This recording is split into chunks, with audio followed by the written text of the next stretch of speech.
Hola queridos hermanos, saludos para todos ustedes en el amor de Dios. Qué alegría nuevamente compartir con ustedes en la bendita palabra de Dios, el comentario de nuestra lección, nuestro estudio semanal. Estudio número 6, el misterio del Evangelio. Así que, bienvenidos. Vamos a escuchar el texto para memorizar. Efesios 3, 20 y 21. A aquel que es poderoso para hacer infinitamente más que todo cuanto pedimos o entendemos, por el poder que actúa en nosotros, a Él sea la gloria en la Iglesia y en Cristo Jesús, en todas las generaciones y por los siglos de los siglos. Amén. En este estudio analizaremos Efesios capítulo 3. Nuestro estudio anterior tiene que ver con ese muro de separación entre judíos y gentiles. Y el centro de esa reflexión es que quizás en nosotros también haya esos muros. Hemos creado también esas barreras que debemos derribar por la gracia de Dios. Estamos aquí para representar al Señor Jesús y para llevar la predicación del Evangelio adelante y con poder. Aquí el apóstol Pablo enfatiza que los gentiles son coherederos, que sean coherederos. ¿De qué? De la salvación. Esto, mis hermanos, es una gran bendición para la humanidad. De eso estudiaremos en esta semana, porque todos estamos unidos para llevar adelante esta misión. Nos unimos como el apóstol Pablo y apasionados por la predicación, por donde quiera que vayamos debemos ver a aquellos que necesitan de Cristo y verlos como candidatos para el reino de los cielos. Así que vamos a analizar algunos puntos bien importantes en nuestro estudio de esta semana. El apóstol Pablo, apóstol a los gentiles, pero hay que ver cómo él expresa esa situación. Pablo preso en el Señor. Era una lucha para el apóstol Pablo tener que estar sujeto a cadenas. Vamos a leer en Efesios 3, el versículo 1 y 2. Por esta causa, yo, Pablo, prisionero de Cristo Jesús por vosotros los gentiles, si es que habéis oído de la administración de la gracia de Dios que me fue dada para con vosotros. Prisionero de Cristo Jesús. Comenzamos aquí a analizar que el apóstol Pablo, estando aún en prisión literal, porque cuando él habla de prisionero de Cristo Jesús, habla de una prisión en la que usted y yo deberíamos estar también sumergidos, y es la prisión o es el servicio al Señor. Es estar en una relación con el Señor de tal manera que seamos uno con el Señor. Ahora, esto de prisionero de Cristo Jesús es una forma de sostener un cautiverio también, porque era por causa del Evangelio que él estaba cautivo. También hay cosas aquí que el apóstol Pablo está tratando de aclarar entre sus oyentes. ¿Por qué, mis hermanos? Porque estar preso era para él algo que posiblemente algunos no comprendían y posiblemente podría ser una vergüenza para aquellos que conocían del Evangelio y de la libertad en el Señor. Y esto sucede como hoy día, cuando algún líder o un pastor se enferma. Algunos tienen la idea de que por ser el pastor, que por ser el anciano de la iglesia, no tiene que enfermarse. Y aquí posiblemente Pablo está tratando de que ellos entiendan que su prisión, de que sus cadenas son por una causa justa, la causa del Evangelio. ¿Podríamos nosotros alguna vez llegar también a estar presos? ¿A estar en un calabozo por causa de la palabra de Dios? Claro que sí. Analicemos esta pregunta. ¿Cómo podemos aprender a confiar en Dios y en sus caminos en medio de circunstancias que puedan ser muy difíciles? Pablo no se queja. El apóstol Pablo, estando en esta situación, usted encuentra que él se queje. Él tiene eso como un privilegio y él tiene esto como algo que lo lleva a estar más cerca del Señor, más de Él, más sirviéndole con amor. Porque como Él mismo lo ha dicho, Él es uno de los más pequeños y el más pecador de todos. Por eso el apóstol Pablo habla del misterio del Evangelio, y él dice que este misterio estaba escondido por largo tiempo. Vamos a leer nuevamente Efesios 3, 1 al 6, que nos dice: Por esta causa yo, Pablo, prisionero de Cristo Jesús por vosotros los gentiles, si es que habéis oído de la administración de la gracia de Dios que me fue dada para con vosotros, que por revelación que me fue declarado el misterio, como antes lo he escrito brevemente, leyendo lo cual podéis entender cuál sea mi conocimiento en el misterio de Cristo. Misterio que en otras generaciones no se dio a conocer a los hijos de los hombres, como ahora es revelado a sus santos apóstoles y profetas por el Espíritu.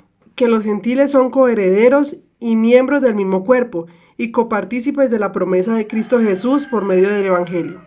Vamos a analizar algunos puntos importantes en esta porción bíblica. Primero, Pablo escribe a los creyentes gentiles, a los creyentes que están en los hogares, en la iglesia, Efesios 3:1. En segundo lugar, Pablo dice ser destinatario de algo que denomina la administración de la gracia de Dios. Y en tercer lugar, Pablo afirma que se le ha revelado un misterio. Y el cuarto, Pablo es el único que ha recibido una revelación avanzada sobre este misterio. Mis hermanos queridos, Pablo no está inventando esta buena nueva. Este es un regalo de Dios. Pablo dice que estaba escondido, lastimosamente escondido para los gentiles, para los no judíos, pero no escondido por el Señor, escondido por su mismo pueblo que se había autodenominado como exclusivo, como que eran los únicos con ese derecho. Podemos recordar que a lo largo de los años, muchos no judíos entraron a formar parte del pueblo de Dios. E encontramos ese relato en la misma palabra de Dios en cuanto a la aceptación que el Señor hizo de ellos. Y una cosa aquí bien importante que debemos resaltar es que Pablo enfatiza que esto está fundamentado en los apóstoles y los profetas. O sea, aquí se está presentando el Antiguo y el Nuevo Testamento. Así que todos coherederos. Y vamos a analizar en nuestro estudio que este no era un cambio de planes. El Señor no está cambiando de planes. Todo está, como se dice, ya considerado y solamente se está cumpliendo lo que ya el Señor había dicho que debía ser así. Porque tenemos el problema grave de que algunos hablan de los pactos como si el Señor hubiese cambiado sobre la marcha su plan de salvación. El plan de salvación es el mismo. El Señor Jesús, que había sido revelado en el Antiguo Testamento, está ahora manifestado en el Nuevo Testamento. Es el cumplimiento de esas promesas que le habían sido dadas al pueblo de Israel y el cual finalmente las rechazó en su gran mayoría. Pregunta: ¿qué actitudes, incluso ocultas debajo de la superficie, podrías tener que contradigan la inclusividad que enseña el Evangelio? ¿Cómo deshacerte de ellas? La inclusividad es que esto no era un asunto exclusivo, era algo que era para todos, pero que se había convertido, y aún hoy, mis hermanos, aún hoy, un grueso de los judíos de hoy cree que son los únicos que tienen ese derecho. Y miran con desprecio a la iglesia en el mundo porque ellos consideran de que esa iglesia es una impostora, que la iglesia no tiene por qué apoderarse de las promesas que son para ellos. Pero esas promesas de Dios no eran exclusivamente para un pueblo, eran para el mundo. Solo que al no cumplir Israel esas expectativas, entonces el Evangelio pasó a todos los gentiles, y no es que el Señor haya hecho otro pueblo, porque tiene la consideración algunos de que hay dos pueblos hoy, la iglesia y el pueblo de Israel, ¿no? Es la misma iglesia unida con los israelitas, y ustedes notan en el Nuevo Testamento judíos y gentiles bajo esta misma promesa. ¿Qué es entonces lo que la iglesia revela? La iglesia es reveladora de la sabiduría de Dios.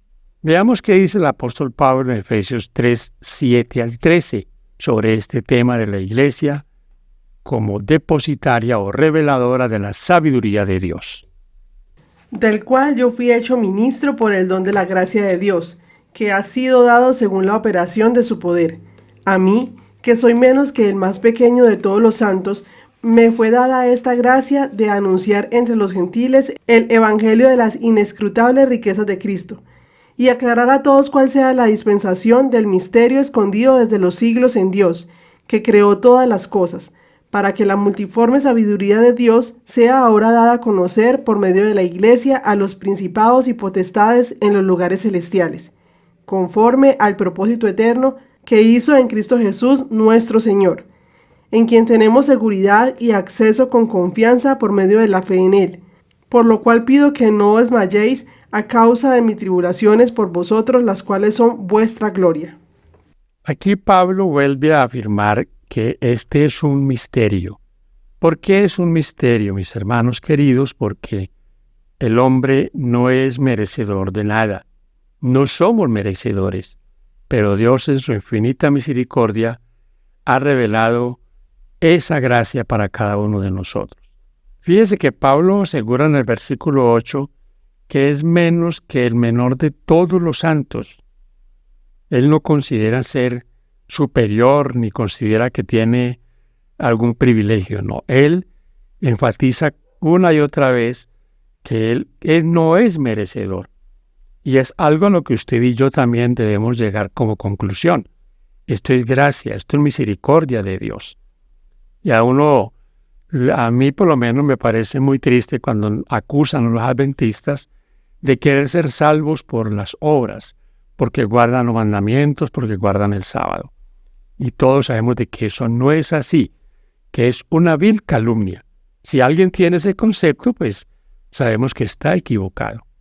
Pero todos, como dice Pablo, somos no merecedores de la gracia de Dios porque todos somos pecadores. Elena G. de Foy, en El Camino a Cristo, en la página 97, nos dice lo siguiente. Cuanto más cerca estéis de Jesús, más imperfecto te reconocerás, porque verás con mayor claridad tus defectos, en manifiesto y evidente contraste con su perfecta naturaleza. Notan, mis hermanos, ¿saben una cosa?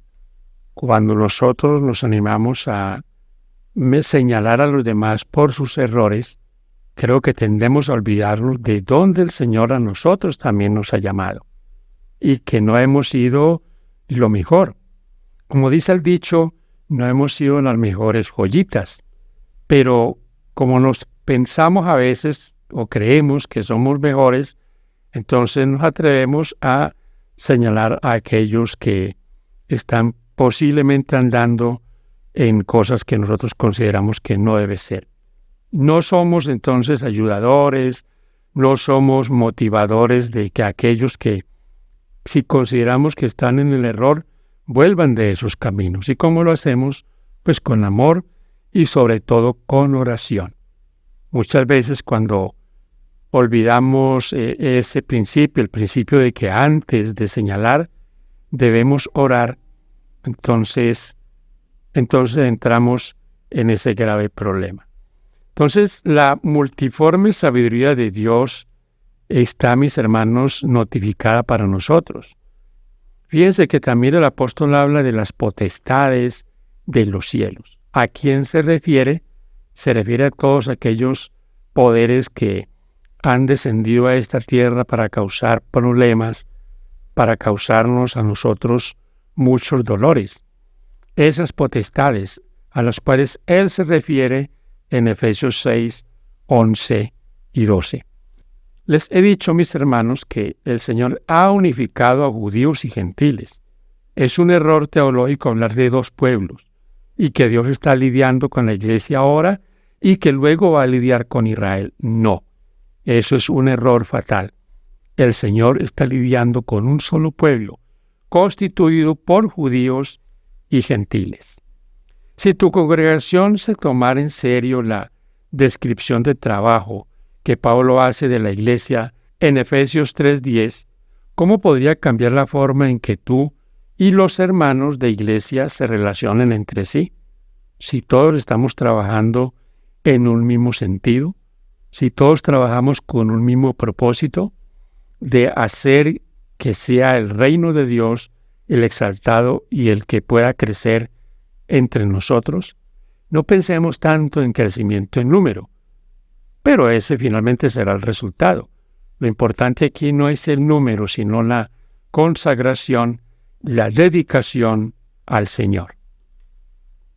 Esto se viene a constituir en una realidad cuando es Cristo el que habita en nuestro corazón. Efesios 3, 14 al 19. Por esta causa doblo mis rodillas ante el Padre de nuestro Señor Jesucristo, de quien toma nombre toda familia en los cielos y en la tierra, para que os dé conforme a las riquezas de su gloria, el ser fortalecidos con poder en el hombre interior por su Espíritu, para que habite Cristo por la fe en vuestros corazones, a fin de que, arraigados y cimentados en amor, seáis plenamente capaces de comprender con todos los santos cuál sea la anchura, la longitud, la profundidad y la altura, y de conocer el amor de Cristo que excede a todo conocimiento, para que seáis llenos de toda plenitud de Dios. Hay aquí, mis hermanos, algo bien interesante y bien bonito. En el plan de salvación, Pablo habla de esa unidad entre Padre e Hijo. Pablo se refiere al Padre, se dirige al Padre, el Padre de nuestro Señor Jesucristo. Y en esa figura está unida toda la familia. La familia de los cielos y la tierra toma nombre porque pertenece al Padre. Así que es una figura muy bonita y vamos a reflexionar sobre esto en este pensamiento. Tu familia, a pesar de sus imperfecciones y fallas, pertenece a Dios. Tu familia no está en las garras crueles del destino, sino en las manos cariñosas de Dios. Dios ama a las familias imperfectas. Llevan el nombre divino, llevan la marca de su propiedad. Y aquí nuevamente se confirma lo que hemos venido diciendo, la presencia del Señor, el Padre, el Hijo y el Espíritu Santo. Ahora quiero darles la siguiente idea. Algunas veces escuchamos decir que alguien está desanimado. Ese desánimo no es otra cosa que la falta del Espíritu Santo. Cuando el Espíritu Santo está en nuestra vida, no hay desánimo. Debe haber siempre alabanza en nuestro corazón para el Señor. El apóstol Pablo, estando en la situación en que él se encontraba, nunca manifestó alguna queja en cuanto a lo que él estaba padeciendo por causa del Evangelio. Estando en esa situación, él habló del gozo y de gozarnos en el Señor. Analicemos en el versículo 18 esas tres afirmaciones de Pablo que debemos nosotros comprender. La anchura y la longitud, la profundidad y la altura. O sea, es tan grande este misterio y es tan maravillosa la gracia de Dios que es profunda, que es alta, que es inmensa. Esta es una figura que aparece, mis hermanos, en el libro de Job, Job 11, 5 al 9. Aparece también en Amós 7, 7 y 8. Mis hermanos, nosotros debemos de esforzarnos por comprender eso. Lo comprenderemos tal vez en una mínima expresión, porque a veces nos es difícil comprender tanta bendición del cielo, tanta paciencia que Dios ha tenido para con nosotros. Ahora, si Cristo habita en nuestro corazón, ¿qué es lo que nosotros deberíamos hacer? ¿Por qué esta es una noticia tan buena, tan interesante? Porque así como comprendemos esto, mis hermanos, de la anchura, la profundidad, la altura, de esa misma manera tendríamos una preocupación por aquellos que no conocen estas verdades.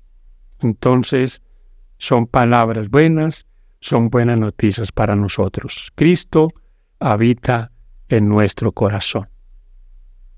Analicemos ahora la gloria en la Iglesia y en Cristo Jesús. ¿Qué papel desempeña la Iglesia? Sobre todo hoy cuando hay tantas voces que dicen ya no hay iglesia, ya no hay que congregarse, y que toman en poco la bendición de congregarse, de ir a un templo, porque algunos textos los leen con mala intención o los estudian con mala intención.